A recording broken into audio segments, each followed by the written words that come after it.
ehsonni birinchi bolalarga beriladi. Undan keyin bolalardan keyin nimaga beradi? Qarindoshlaringizga, akangiz, ukangiz hammasi boy emas-ku. Siz masalan oilada bittasi boy bo'lib chiqadi, qolgan 4 ta 5 tasi gadoy bo'lmasa ham, o'ziga yarasha qiyinchiliklari bor, masalan, kreditlari bor bo'lishi mumkin. Yana nima deydi? Produktlardan qisilayotgan joyi, gazga to'lamayotgan joyi, gazini o'chirib ketgan qarindoshlarimiz bor. Masalan, shularning hammasiga ahamiyat beringlar. Qayerdadir masjidga borib $100 tashab qo'yib, kimgadir umraga borasiz deb hammaga ko'z qilib $2000 berib, uni videoga olib, men umraga jo'natyapman buni. Zachем? Qarindoshlar birinchi bolalaringizga qarang, bolalaringiz ham hammasi boy bo'lishi mumkin emas. Hammasi masalan xotini bilan u yoqqa chiqib ketadi, bu xotini bilan u yoqqa chiqib ketadi, qizingizni turmushga berib olgan bo'lasiz. O'shalar ham misol uchun boy bo'lishi, hammasi boy bo'lsa nur ustigan nur. Lekin ularning ham muammosi bor. Birinchi o'chiribda o'shalarga berayotganingizda eng nozik joyini eshiting.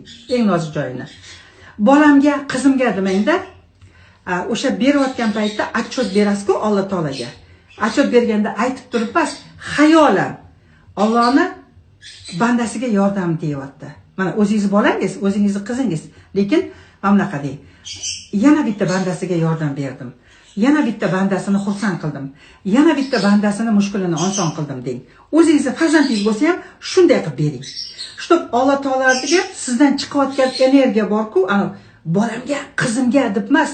Alloh taolo ko'rmaydi-ku, uni u his qiladi. Sizdan ana bandangni xursand qilyapman, bandangga ehson beryapman, bandangni nimasini, mushkulini oson qilyapman degan mana shunday energiya bilan bering-da, bolalaringizga ham, qizlaringizga ham zo'r bo'ladi.